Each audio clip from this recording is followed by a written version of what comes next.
And we are live. Hi, Antoinette. Hi, Louise. A little bit late, but we're here. Hello, everybody. Yeah, I've been doing summit recordings, and my laptop had to convert the Zoom. So while I'm on the subject, so it's the Trauma to Triumph Summit, which is going to be in 2 weeks' time, and I'm going to put the banner up on Facebook tomorrow. And by next week, there's the noise starting. By next week, we are going to start inviting people to it. Okay, so welcome everybody. I am looking for the cheerleaders in the front seats to tell us if my fan is driving you insane. My laptop has been working very hard because of all the summit recordings. So Antoinette, so tonight we're trying something new. We are going to try and keep it to 25 to 35 minutes. And I mean, everybody please note I'm saying try. Because me and Antoinette have a lot to say, if you haven't noticed by now. But we are going to try and make it more shorter topics and more contained, like one subject. Can we do that? I don't know. And just stay with it, and so that it's more easily digestible for people who don't have a lot of time. It's theory. I don't know if we're going to do it. But what I do want to ask is, all our regulars and everybody's been watching a long time, let us know if it works for you or not. That's what we want to know. Is it shorter or longer, better? So if you will comment for us when we're done. Okay, what's our topic tonight, Antoinette? Oh, we're talking about dissociation, Louise. What is it and how does it affect our lives? How does it play out? How does it feel for you? Something like that. Describe how it feels for you. That's a question we had, right? Okay, so I will explain how it felt for me. I'll explain how it feels to be with somebody who disassociates. And you'll also explain how it feels to dissociate. Do you want to go? Do you want to define it quickly for us? Just some people may not have a clear definition in their head. Yeah, we can. But what I want to say is these dissociative disorders. And the worst of them is the classical one where there's multiple personalities. So that's like, the extreme case where somebody has gone and found himself other personalities to hide himself. And every single thing about dissociation means I am basically leaving my body to protect my mind because I don't have a way of coping with what is in front of me.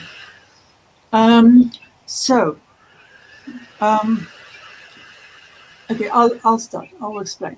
So I had very bad post-traumatic stress disorder. And in the depth of my trauma, I felt completely bewildered. And I didn't realize at the time that I was having post-traumatic stress disorder. All I know is that everything triggered me. Every noise, every sound, every reminder of my trauma triggered me. I felt like a exposed jellyfish on the beach. And everything, everything is a grain of sand touching absolutely everything. But this enormous feeling of helplessness inside. I didn't feel like I knew where my steering was. I was feeling swept along. I made a lot of sculptures at the time, and I called them all windswept. Windswept 1, windswept 2, windswept 3, because that was all I could get out of. I felt windswept, which means I didn't feel in control at all. Okay, so that's one. So post-traumatic stress disorder is basically you disassociating from your body because you've been through a traumatic experience. Okay, Antoinette, from your side? I think think for me, the way I understand it, I think it's like a disconnection. So it's like I felt for most of my life until I started this process of recovery that I was living behind, it's almost like living behind a glass wall. I don't know if we're on the same topic here. It's kind of like even I would be in very beautiful nature and I knew I appreciated it, but there was a disconnect, whether it was making love to a partner or being in nature or so, yeah, interestingly, I had a very busy life, as you know, which kind of, you don't even really notice that disconnection until I noticed it, I think, when I was in nature. I noticed it when I was physically intimate with someone. And now, since I've been quiet and reflective and self aware, I noticed that I was living like that my whole life, actually, and it still happens. Actually, it's like such an automatic thing. It's like this. So for me, it's like there's a lack of reverence, there's a lack of connection, there is and I can also, as you know, and I never knew it, so you pointed it out, float off into the God space for hours and hours, actually, and it's a state of bliss for me. And I thought it was a wonderful thing because I can really connect with the divine and with this blissful state. And I realize now, when you pointed it out, I spent 15 years of my life when I became spiritual doing a lot of that, actually, but coming back and then within an hour feeling blissful and within an hour or two just being triggered and not coping and going back into all this stuff. So I don't know if that's what you're talking about. I hope I've got it Yeah. right. Yes, because they are varying degrees. And so the very first thing to say is that anything in which you go hide because you don't have the tools to cope, that is you disassociating from your life. Some of us do it on purpose. A guy's married to a woman who's just never happy and she is criticizing and on his case the whole time and he's helpless and he doesn't have the tools and he doesn't have a voice and he goes and hides in the garage or he doesn't come home from work, he works until late or he goes off and have an affair. That's disassociating from his life because he doesn't have the tools how to talk and ask for better. So that's a very practical way of saying it, but there's more free choice involved in it. Although I want to be clear, if you don't have tools, you don't have much free choice because what do you use? But there are other more subtle ways. So it's very obvious because I've had post-traumatic stress disorder. It's very obvious to me when I talk to somebody with post-traumatic stress disorder because that person has an inability to reach their feelings.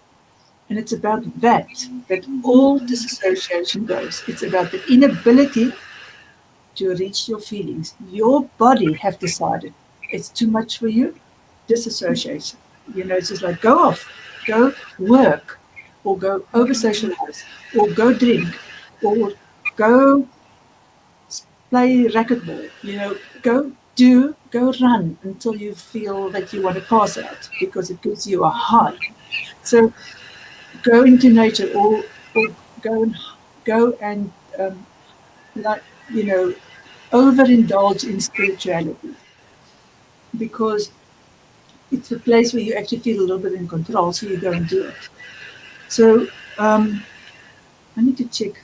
I know my fan is obnoxious, everybody. I'm sorry, it worked very hard right now. It's this StreamYard program is obviously something with enormous bandwidth.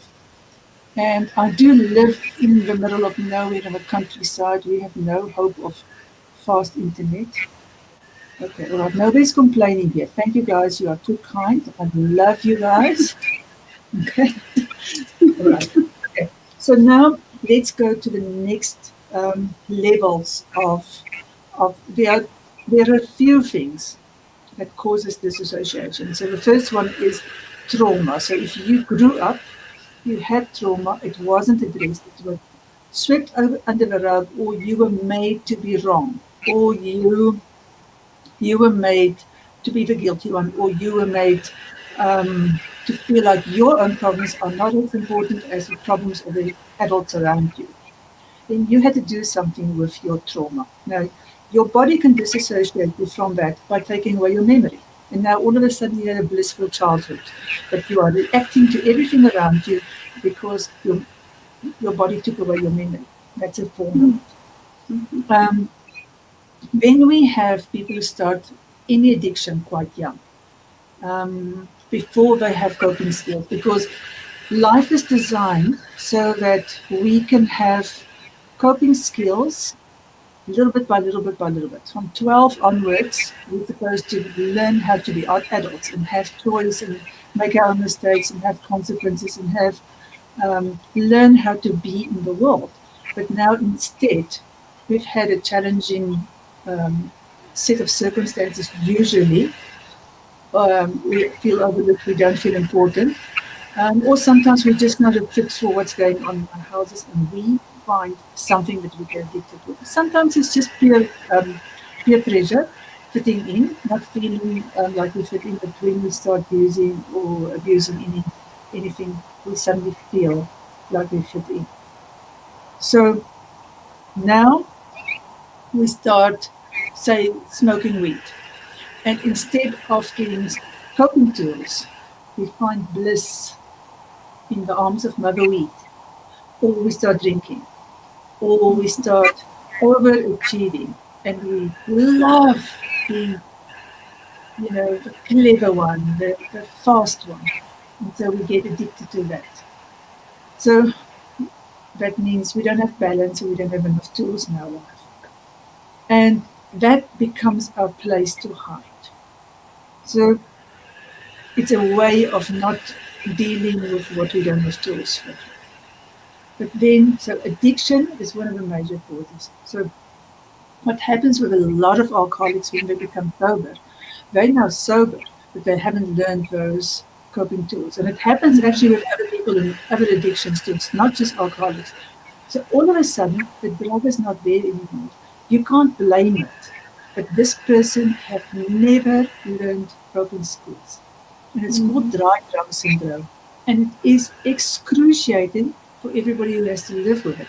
Because now you have hope and expectation, because this person has stopped drinking, you think you can finally have your life, but this person is obnoxious, doesn't make sense, is not present, you don't know what's going on, grandiose. It is, my husband stopped drinking, I don't know what was going on. It was a bigger nightmare. No, it was as big a nightmare. Because you don't know what it is. You don't have a name for it. It's not explained. And up to 70% of alcoholics, let's call it heavy drinkers if somebody doesn't want to label themselves, when they stop drinking, they don't have coping skills, they still don't know how to communicate, they don't know how to be emotionally available, which is a big one, being emotionally available. And so all of a sudden you're a shell. There's a shell in your life. Yes. So, that's how it feels. Yes. You're living with a shell, and it's an obnoxious shell on top of everything else, and all your hopes are dashed. I felt like a shell, to be honest. Yeah. It feels that way for the person in it as well. Yeah. I felt like a shell when I had post-traumatic stress disorder. And so that person can be triggered and re-triggered and re-triggered. Every single time you feel powerless. That is the thing that triggers you into dissociating. Anything, and it's different for everybody. It can be the original trigger, it can be a memory, it can be, there's a blue car that drove into me. So all blue cars are dangerous for me.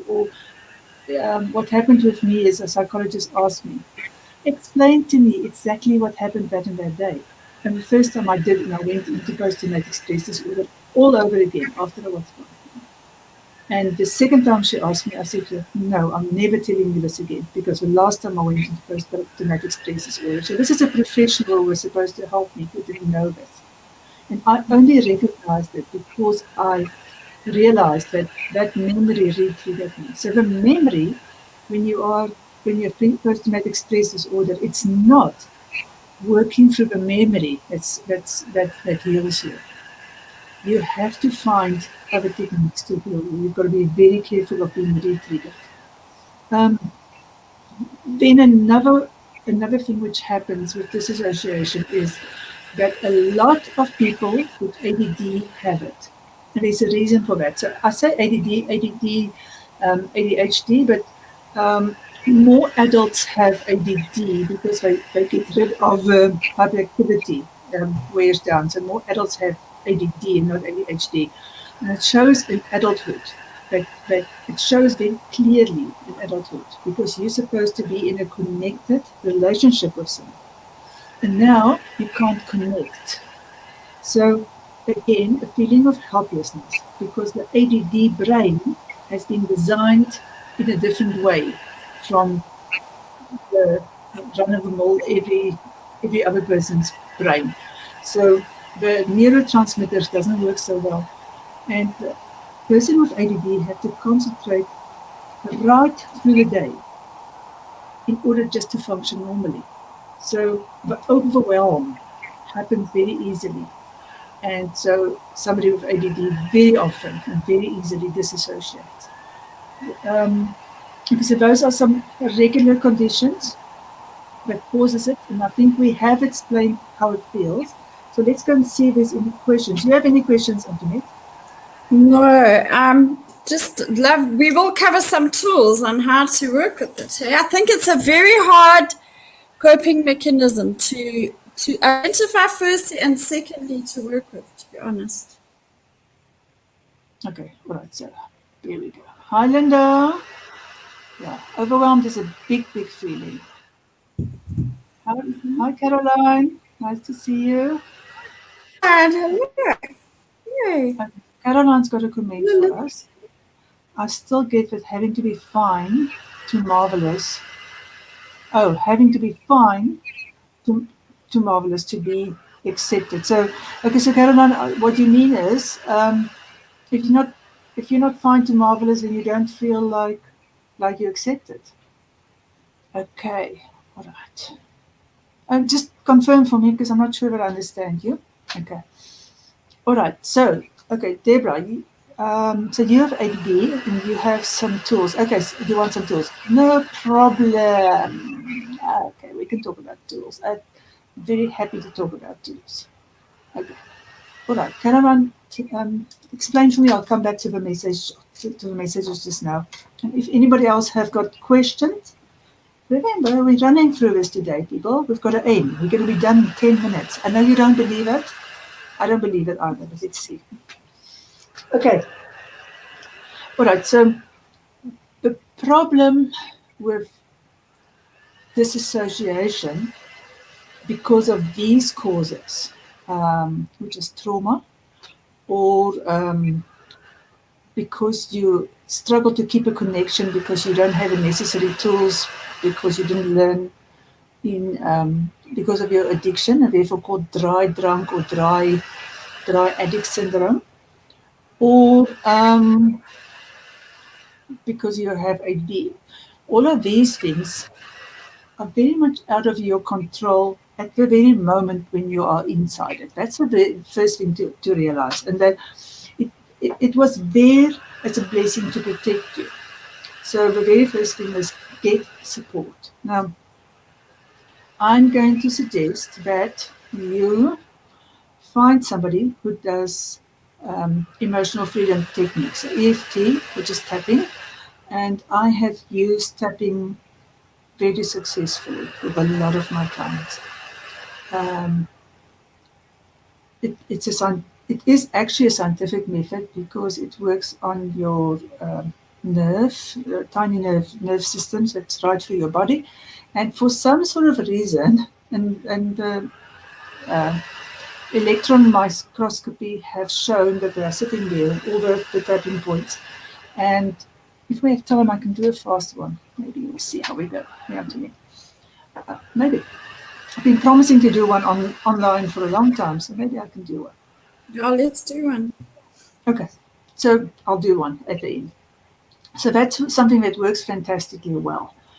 To the effect, like I refuse to be my husband's counselor, but I got to the point where I refuse to live with him. And because I understand that it is really hard to get somebody to go to somebody to explain this to them when they have not felt like this.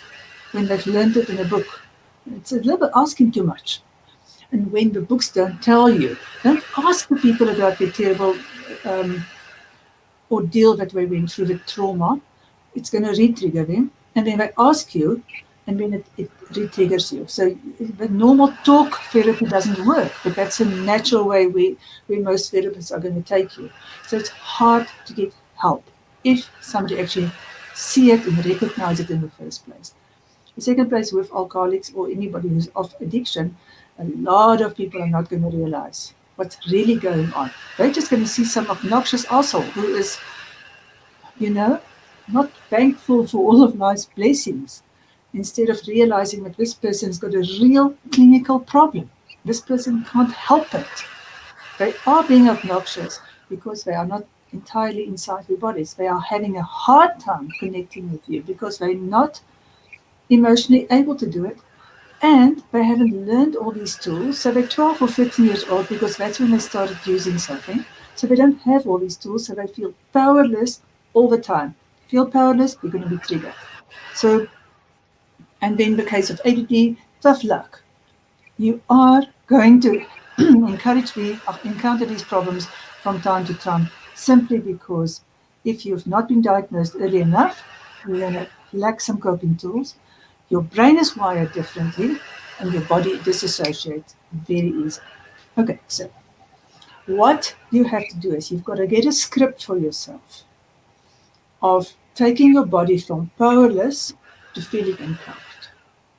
And just before I get to that, I also use Dr. Lisa Swatch's technique of it's a technique by which we establish a safe place for the person in the middle of a trauma, and I use that when EFT doesn't work. When EFT doesn't work, I like EFT because you can go home and you can follow along. You can do it for yourself every single time when you disassociate.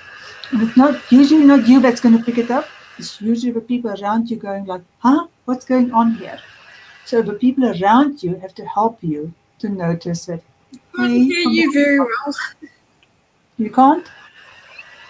It's been hard to hear you for the last little bit. Yeah. Let me see if there's anything I can switch off here, because I don't want to do an EFT tapping and then nobody can hear me. Okay. Nobody's complaining. Okay. Somebody will okay, so can somebody complain for me on the chat so that I can know if you can hear me or not? Okay, because I don't think my laptop's going to stop making a noise tonight. Okay, so nobody's complaining. Okay. All right, so Dr. Lisa Swatch's technique involves a way in which you realign, you cement safety into your brain by using eye movements and colors and objects. It's scientifically researched, so it's an amazing tool, but I only take it out of the box when EFT doesn't help, because it's easier for me to do it when somebody's in front of me. And I like doing EFT because you can go home and you can do it for yourself, 2-3 sessions, 3-4 minutes at a time, and you can really make an enormous change. And so I've seen my husband used to disassociate 2-3 times a week, and now it's really only when there's like a big thing that happened, a car accident or something like that, or he breaks his femur, so stuff like that happens. Then he still will disassociate, and I'll just ask him, are you in your body? And I'll bugger off, and he does it for himself, which is great. So before I do the EFT, let me see.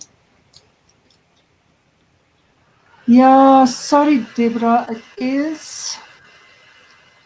Okay, so, right, just hang in there, okay? And Deborah, I'm really sorry about it. There is a fan, it's my computer fan. I'm going to pull the other one out. The one pulling it from outside, but I think it's not going to help. Okay, so I'll try and be clear so you guys can all hear me. So let me sit back a bit so you can see what I'm doing. Okay, there's a mic here on my.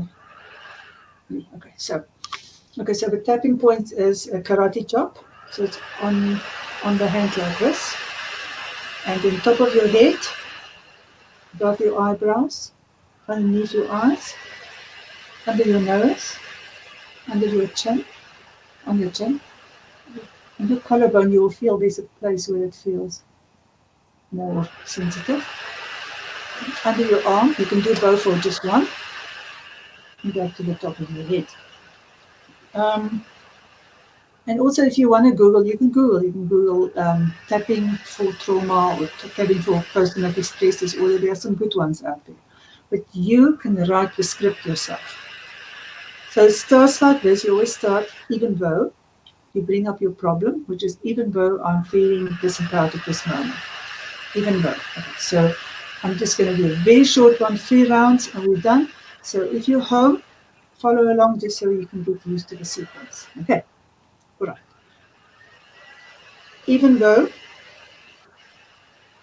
for the longest time For the longest time, I've been feeling disempowered, I've been feeling disempowered. I now know I now know I'm an adult. I'm an adult. I have a voice. I have a voice. I have a choice. I have a choice. And I can change And I can change my life. if I use my voice. I use my voice. And if I make better choices for myself. And if I make better choices for myself, I now know, I now know, even though even though I did not believe I'm worthy, I do not believe I'm worthy, I now know I now know I was born worthy. I was born worthy. I was born acceptable. I was born acceptable. And I can learn And I can learn how to use my voice. how to use my voice. I can learn I can learn how to ask for what I need. how to ask for what I need. Oh, I'm the wrong place. I can learn I can learn how to make better choices for myself. how to make better choices for myself. Even though, Even though for the longest time, for the longest time I was scared to feel my feelings. I was scared to feel my feelings. I was scared to connect. I was scared to connect. I was scared to show my real me. I was scared to show my real me. I now know I now know I was born acceptable. I was born acceptable. I was born amazing. I was born amazing. And I can show up and be me. I can show up and be me. And I will still be loved. I still be loved. And I will love myself And I will love myself and accept myself. and accept myself. Because I was born worthy. I didn't hear that, sorry. I was born worthy. I was born worthy.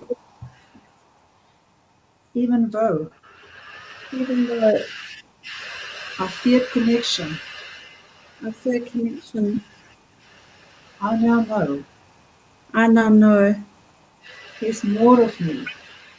there's more of me. I can give and I can receive. I can give and I can receive. I am safe I am safe because I have a voice and I have a choice. because I have a voice and I have a choice. And I deeply and completely love and accept myself. I unconditionally love and accept myself. Deeply and Deeply. completely I deeply and completely love and love accept myself. and accept myself.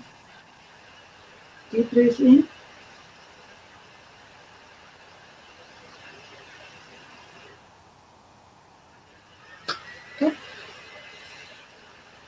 incredible how that changes your whole energy. It's astounding, actually. And I rushed through it, and I didn't put anybody's specific problems in there. But it's just the whole idea that start with what was your problem, but change it into a positive. And you can be guaranteed if you go back and you replay this and you have spend 5 minutes with this, you feel the sense of peace inside you. So if you need to change something about your biology, your belief systems, what your subconscious is telling you, keep on doing this. And if you do disassociate, it gets you out. So the more disassociated you are, if you are struggling, you really have to go see a professional, because then you need a better tool. Okay, let's go see. Anybody else find some peace? Here's our friend George. I'm glad. Are you having lunch, George? This is a good lunchtime exercise, isn't it? Okay, so let me hear. Is anybody else? Okay.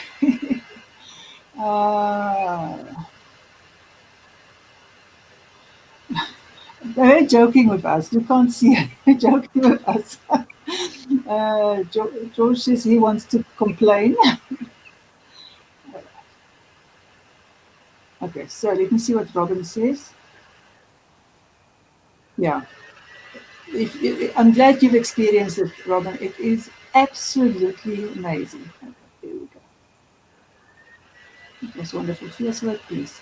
Now, I have to be honest, I rushed through it. I wouldn't normally rush through it. I would take my time, do 4, 5, 6 rounds if I need to, depending on your trauma. But, yeah, like I said. Yes, okay, I hope you had a good lunch. And, okay, that's wonderful to hear. Yes, so, I don't know.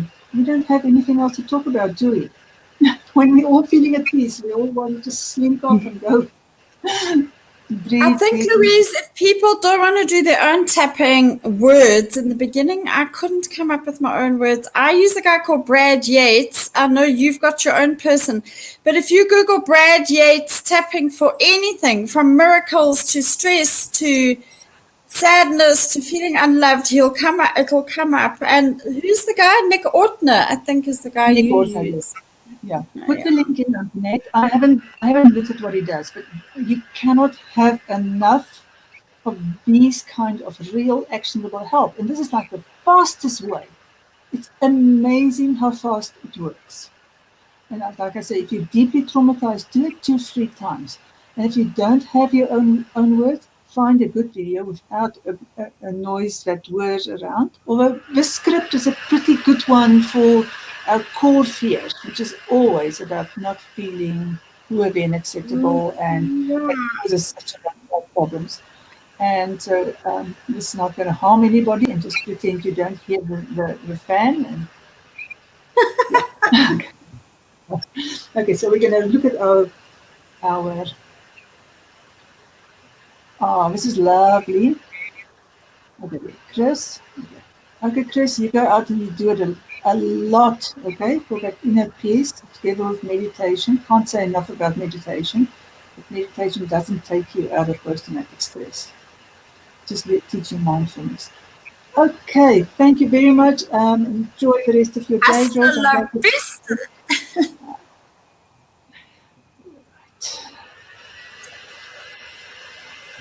Okay, guys, so I think we're out. Right? It's gonna rain, it's gonna snow. We finished so fast. Normally I try and talk slower because of my natural tendency is to talk very fast. Tonight I talked very fast. So nearly as fast as my fan. Maybe people could give us feedback. Did you like the shorter version? Well, you asked that in the beginning. Is it better this way? Yeah. Let us know. Short. Well, Antoinette, we're not much shorter, just a teensy little bit. We've tried. We would have been if it didn't feel like doing a nice exercise for everybody, so it's all good. Okay. All right. And I'm glad I finally managed to do it. Okay. One last one. It's a pleasure. Speedy Louise. Did you see what he said? Speedy Louise. That was Speedy Louise tonight. Yeah, that was my version of Speedy to Louise tonight, everybody. Right. Okay. So, love you lots, everybody. Speedy Antoinette. Good Say goodbye. night. Good night, everybody. Sleep tight. Bye. Love Thanks. you lot. Thanks for showing up. Oh, And thank you. Bye. if you come afterwards, remark. We'll go back tomorrow. We'll talk to all of you. Supper is waiting here. Bye bye, everybody. Good night.